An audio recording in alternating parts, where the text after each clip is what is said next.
It's good to have Pastor Johnny Moore with us today. Pastor Moore is lead pastor at Family Worship Center in Cairo, Georgia.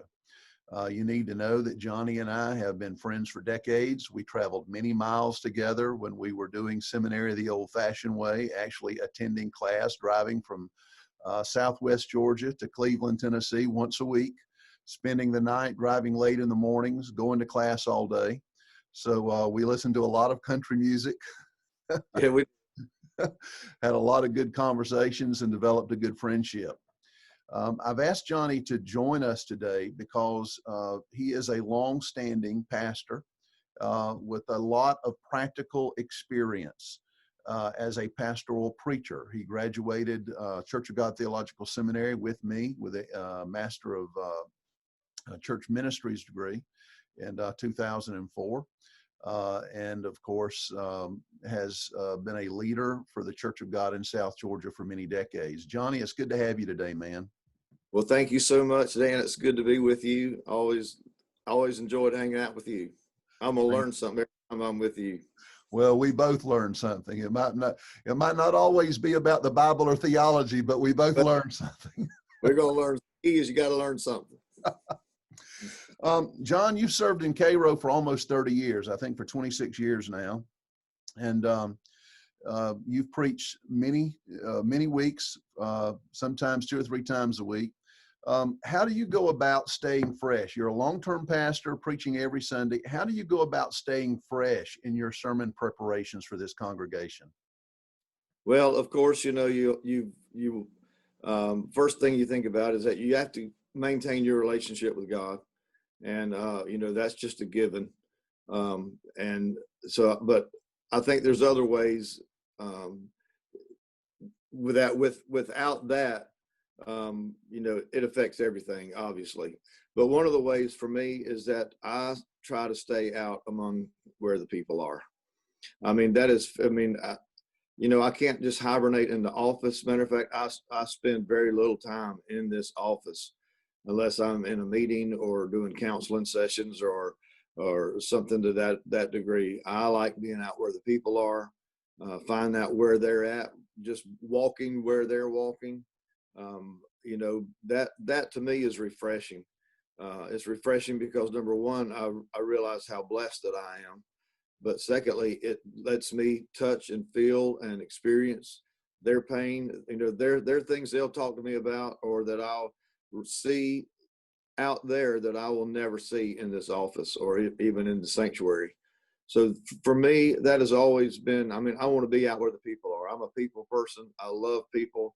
I guess as a more of an extrovert type person, people energize me. I know sometimes introverts, maybe people drain them, but if I want to get energy and get some freshness in my life, I want to be where people are. Well, I'm an introvert. I'm an INTJ on the Myers-Briggs scale, but I would totally affirm what you said. Being out among people is tiring for me. And what I would have to do is retreat at some point in the day to re-energize. But I would say that if a pastor who's not listening to the people, a pastor who is not among the people cannot speak to the people. And for some people, it's easier. For some people like me, it's more difficult, but it's necessary nonetheless. Sometimes where I have gotten inspiration and ideas for sermon series and even titles of messages and series have come from statements that people made just in conversation. Out where the people are. Never really thought about it till they made a statement and they didn't even know it. But when they said whatever they said, I was like, to me, I was like, yes, Lord, I hear what you're saying. I found that especially true with young adults because young adults are very inquisitive. They have a lot of questions about the faith. They have a lot of questions that involve faith and culture. And a lot of this preaching that I did as a pastor actually came from conversations with 20-somethings. Yeah. And, if for me, if I'm not out among where the people are, I'm sometimes trying to answer questions that they're not asking. Right. It just helps me. And I know the word relevant can be, people take the word wrong, especially, as preachers or theologians, think we're going to compromise something to try to stay relevant. But there's something about that word that, I mean, I'm not preaching to hear myself preach. I'm preaching to try to connect with these people where they are. And if I'm not out there, then I'm just preaching stale stuff that doesn't connect with them. Exactly. Another thing that I know, of course, because of our long friendship and my knowledge of what you do at Family Worship Center, is you've been very intentional in discipleship, teaching and preaching for discipleship and for leadership development. Could you share with us what that process looks like at Family Worship Center? Yeah.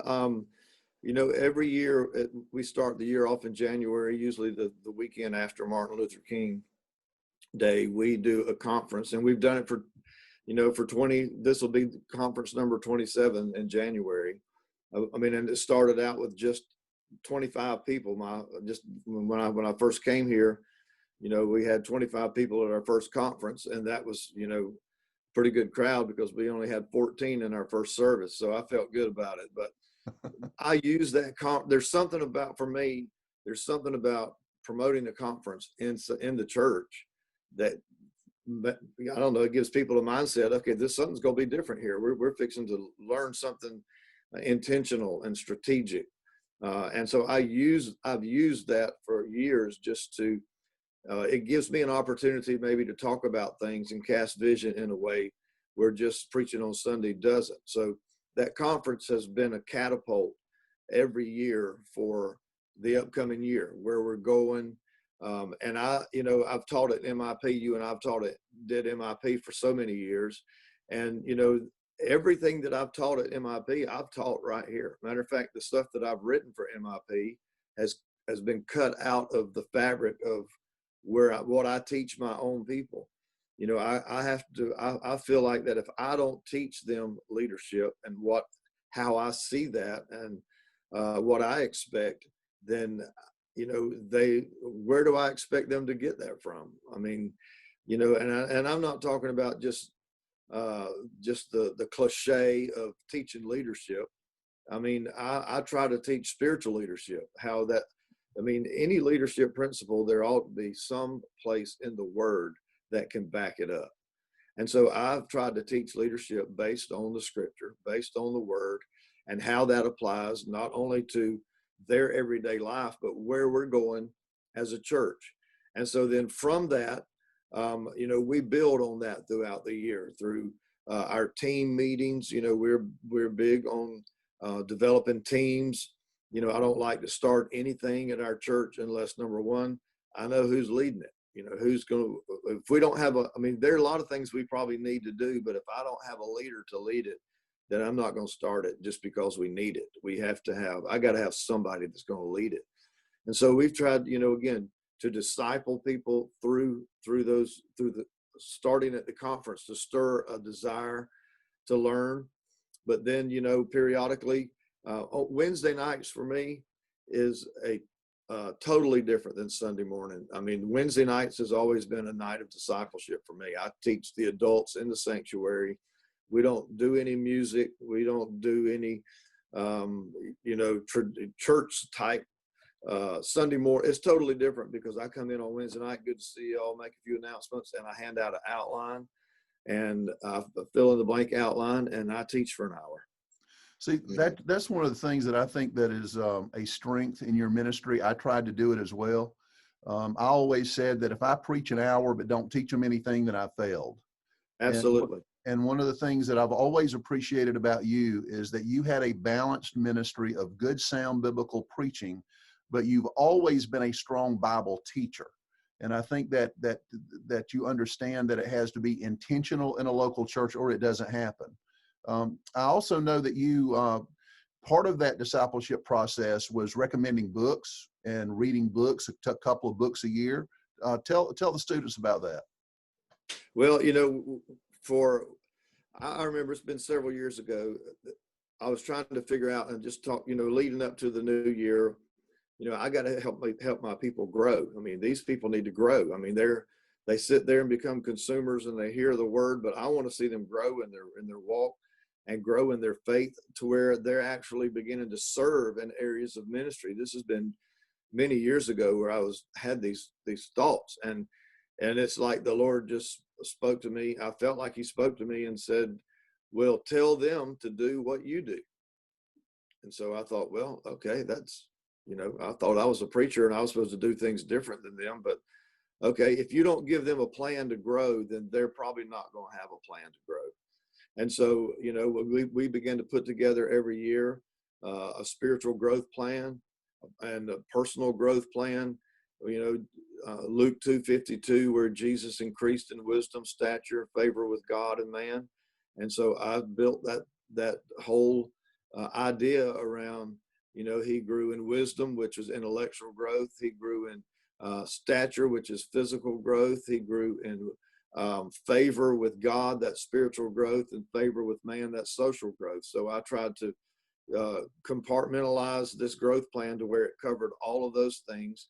And what I've learned for me is that if I did not, you tell people, okay, look, y'all need to have a devotional life. You need to read the word. But what I've learned is that, most of our people have been unchurched people.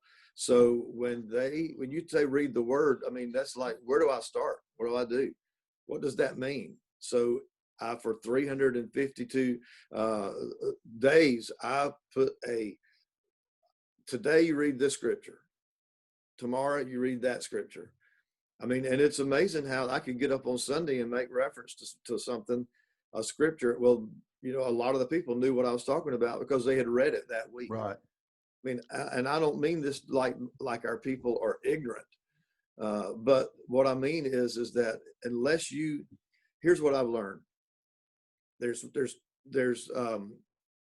two things that people have got to have, or that one of the things is that people do not want you to tell them what to do. I mean, me and you, it's like, even then, don't tell me what to do. But what I really want is, would you please tell me what to do? If that makes sense. So I know that's how people are. So I don't pound them over the head with it. But I know that unless I tell them what to do, they're probably not going to do it. I mean, I don't from a dictatorial standpoint, but people want you to tell me what to do. So that's what I. You remember when our friend Mark Williams was the general overseer? He had one of his projects was to increase Bible reading in the Church of God.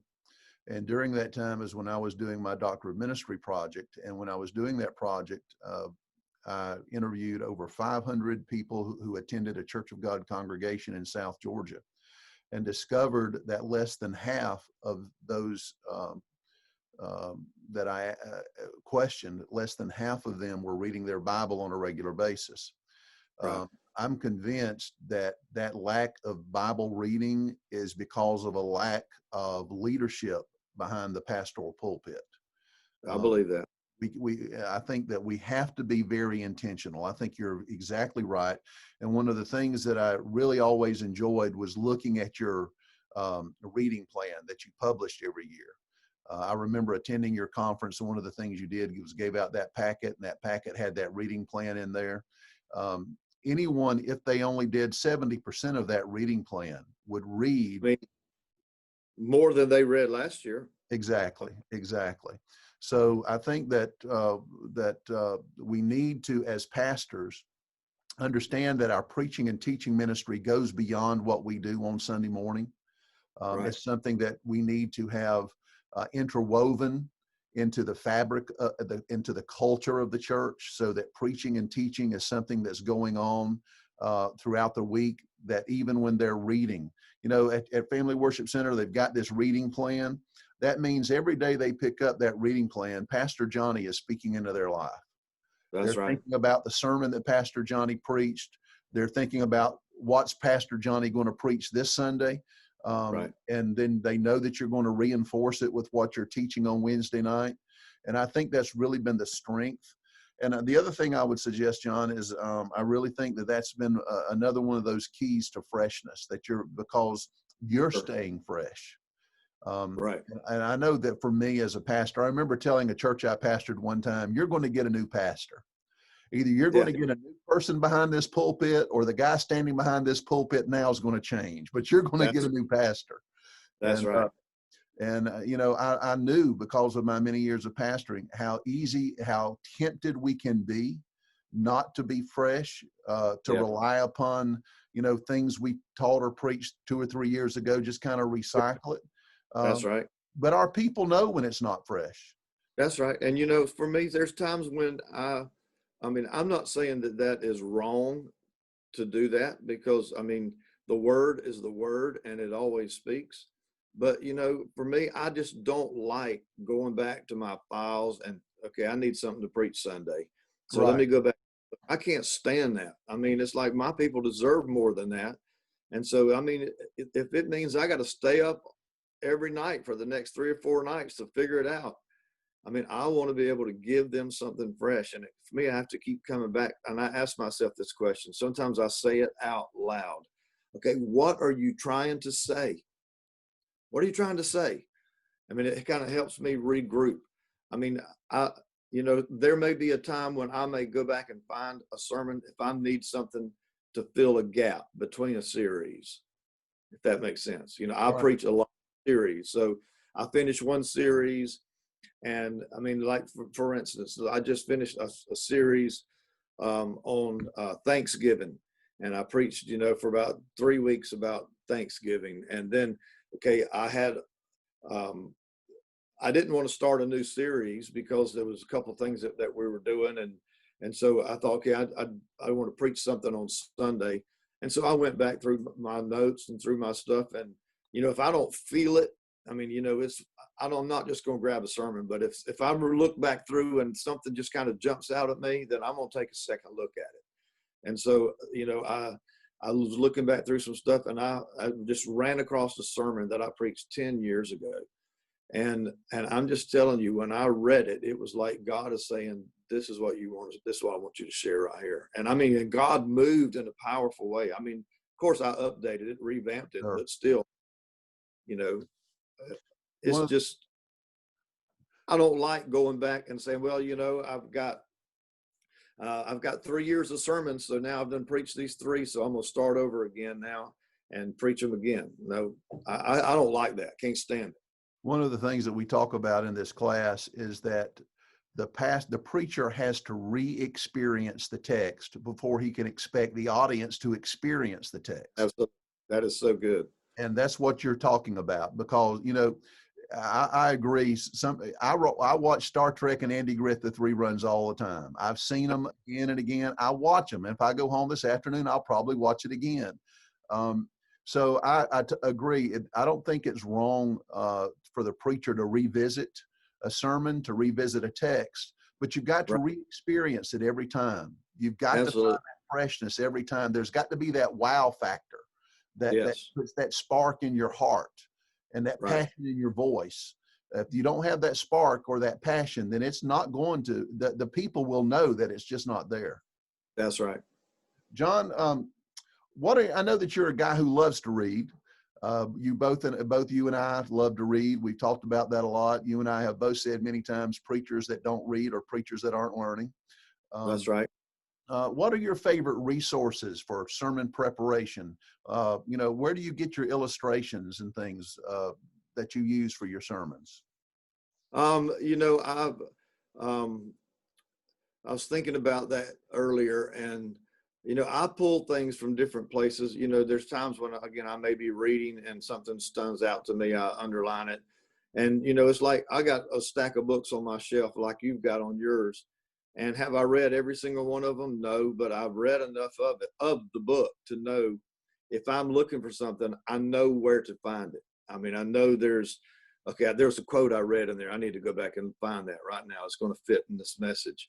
Or I'll know the heart of the book, to where I'm thinking, okay, there's got to be a quote in here that's going to help strengthen what I'm trying to say. So, I mean, I love books. You and I used to stop at every bookstore between here and Cleveland every week to see if there was anything we could find. Yes, we Uh, did. and so, but it's amazing, if I buy a book and I get one quote out of it. I mean, to me, I've then got my money's worth. But, I tell you, probably, I mean, I think about stories. I use stories a lot, especially like in introductions or preparing a sermon. And so I think about different people. Um, for instance, I preached a message, a series, um, sometime last year, and I got to talking about or thinking about this whole concept of Nehemiah. It was Nehemiah, and the hometown boy. Basically, his roots were there. He came back to it, and I kind of relate to that. Cairo's my home, but there's a rock star from Cairo, Georgia, named Mickey Thomas. He sang "Fooled Around and Fell in Love" with Elvin Bishop. He sang for years Jefferson Starship, Built This City, all those songs. But his family's a friend of mine. I did his dad's funeral a couple years ago, and so I know Mickey, and he's a great guy. But I remembered that there was a song that he did years ago with Elvin Bishop called "Hometown Boy Makes Good." Now, it was a title of a project. So I went back and found that, and I went back and looked through his life. And so when I started that series, I mean, everybody in Cairo would know who Mickey Thomas is. And so I took the story of a hometown boy that had made good and basically told his story. He's just turned 71 last week, and he's still doing 250 dates a year. But I built off of that and led right into Nehemiah. So what I'm saying is for me, I try to find real life stories or illustrations. I never have been one of these people that have illustration books on the shelf. I have had one illustration book, but it was some book that somebody had given me a box of books, and in that box of books was an illustration book. But I looked at it one time, this had been years ago, and thought, okay, I need an illustration. But that stuff just didn't, it was like David trying to wear Saul's armor, because I'm trying to tell somebody else's story. I'm trying to tell somebody else's experience. So for me, I try to use as much real life stuff, my own experience, people that I know, people that I've met, people that, I have heard them maybe tell a story about their life. And I'll sometimes take that and use it. But, you have to be careful with illustrations that you make sure that you're telling the truth. What I mean by that is that, my kids said to me one time, this has been years ago when they were a little small, they said, well, was that really true, Daddy, or were you just preaching? So I learned a few years ago that if you're telling a story like that you've got somebody out there in the congregation that's Googling it as you tell the story to verify whether it's true or not. That is the truth. That is the truth. Yeah, John, I told a story, or I was talking about an airplane. What was the guy's name? Rickenbacker was a pilot back in the day in the military, and I was telling the story, and it was a real story, but I had the wrong kind of airplane. And so after I preached the first service, one of my guys who was retired Air Force came to me and he said, that was a great story. Eddie Rickenbacker, I believe was his name. And he came to me and this guy in my church and said, that was a great story. He said, but just in case people that may try to check you out, it wasn't this kind of plane. It was this kind of plane. Thank you so much, Wayne. You helped me out today. Absolutely. We do this at seminary and when we're studying, but we talk about proper resourcing and proper citation. That really is important when you're preaching to a local congregation. That's exactly right. John, last question. I know we both really diligently tried to be public pastors. I know that you're not just the pastor at Family Worship Center, that you see yourself as the pastor of that community, of even that whole region of Southwest Georgia. You've developed a very public presence. Talk about how you see the pulpit of Family Worship Center as a public presence. I feel like that being, here in my hometown, coming back after being gone for a few years, I really wanted, one of my goals was I wanted to pastor the community. I wanted to be that pastor that was, like John Wesley, the world is my parish. I wanted this to be I feel like God sent me back here, not to just pastor this group of people that come to church every Sunday, but to pastor those that never come here, or even sometimes those that go somewhere else, but yet they still call me when they have troubles. And there's many times when I will refer them, I'm talking to them, say, look, I just preached a sermon. You probably ought to go watch it. The good thing now is with all the live stream and the social media where you've got messages and sermons posted, people can actually go back and find it and watch it. But, one of the things that has been extremely helpful to me is preaching funerals. I mean, Diane, my wife, she tells me all the time, you just have a gift for doing funerals. I mean, I'm thinking, are you serious? I mean, that's kind of morbid. My greatest gift is doing doing funerals. That's kind of dead, but still, I don't know. There have been a lot of people that have made contact and come to Family Worship Center simply because I did a funeral, and I want to make it. I mean, the funeral homes, they call me all the time, and they need somebody to do a funeral because they know I'll come do it. It doesn't matter who it is or what it is. But I look at that as an opportunity for me to take the pulpit to the community.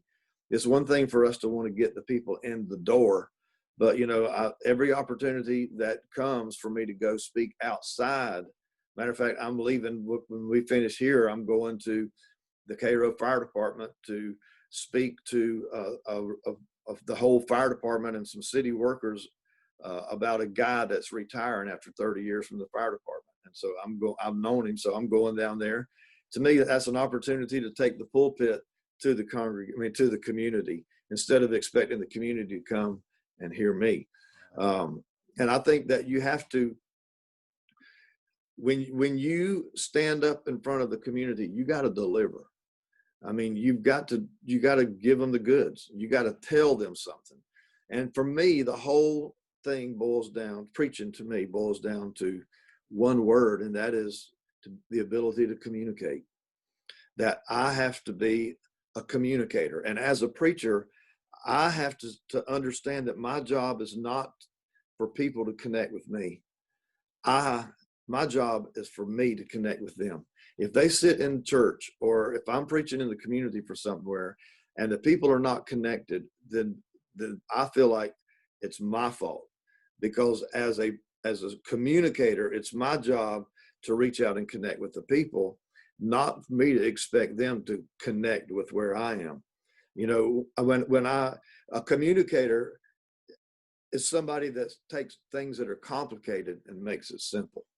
Too many times as preachers, we try to take things that are simple and make it complicated, because I don't know. I mean, I've been there at times, probably when I was younger, wanted people to think, how smart I was, or now, especially I went to the seminary and I learned all these words and these people, but I've learned that these people don't care one thing about those words.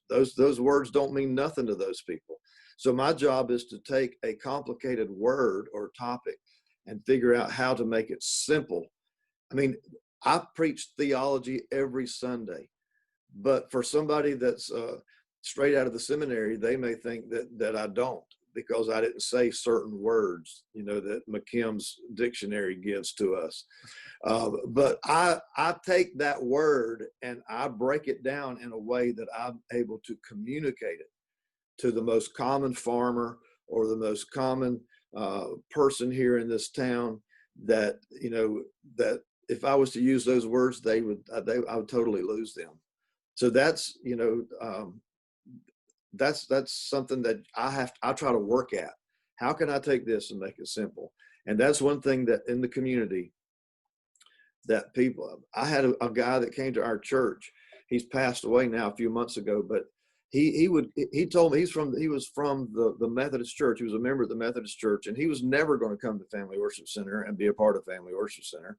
He was a county commissioner, and he went to the Methodist Church. That's where he'd always been.